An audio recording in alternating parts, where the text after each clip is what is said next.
آقا علیہ السلام نے ایک ہی جانور اپنی طرف سے، اپنی آل کی طرف سے اور پوری امت کی طرف سے کر دیا. یہ صرف اور صرف حضور کی خاصیت ہے، ورنہ ایک بکرا پورے گھر کی طرف سے کریں گے تو نہیں ہوگا. یہ ذہن میں رکھیے گا. وہ پورا گھر ہے، بچے اپنا کما رہے ہیں، وہ اپنا کما رہا ہے، اس کے اپنے پیسے الگ ہیں، اس کا اپنا کام الگ ہے، اس کے سارے معاملات الگ ہیں. ہاں روٹی چھوٹی کٹھی پکا رہے ہیں، لیکن پیسے وہ اپنے الگ رکھ رہا ہے. کوئی تھوڑا بہت خرچہ دے رہا ہے والد صاحب کو، وہ بھی کوئی تھوڑا بہت خرچہ دے رہا ہے. 2-4 بندے گھر میں رہ رہے ہیں، اس کے اپنا اکاؤنٹ ہے، اس کا اپنا اکاؤنٹ ہے، وہ اپنے پیسے رکھ رہا ہے یا اپنے رکھ رہا ہے، وہ اپنی کمائی کر رہا ہے. تو سب پہ قربانی اگر صاحب نصاب ہے تو سب دیں گے قربانی، الگ الگ دیں گے قربانی.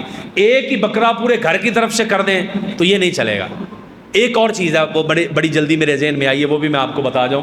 بعض احباب ہمیں پوچھ رہے ہوتے ہیں کہ میں والدین کی طرف سے قربانی کرنا چاہتا ہوں، تو کیا والدین کی طرف سے قربانی کر سکتا ہوں؟ تو جی یقیناً کر سکتے ہیں، کرنی چاہیے.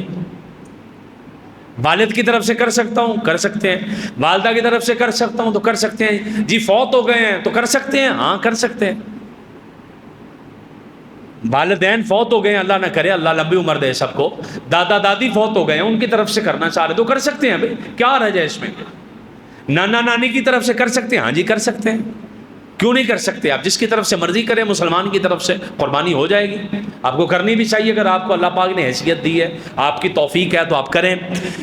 اچھا جی میں والد کی طرف سے کرنا چاہتا ہوں تو میں نے یہ سنا ہوا ہے، جی سوال کرتے ہیں، میں نے یہ سنا ہوا ہے کہ پہلے اپنی طرف سے کرو پھر والد کی طرف سے کرو. یہ مسئلہ ذہن میں رکھیے گا کہ اگر مجھ پہ قربانی واجب ہے، میرے پاس 1,30,31,000 روپیہ یا اس کی رقم سونا چاندی یا دیگر شکل میں موجود ہے میرے پاس، مجھ پہ قربانی واجب ہے، میں والد کی طرف سے کروں گا تو ثواب انہیں پہنچ جائے گا. اپنی نہیں کروں گا تو اپنی نہ کرنے کا گناہ ملے گا.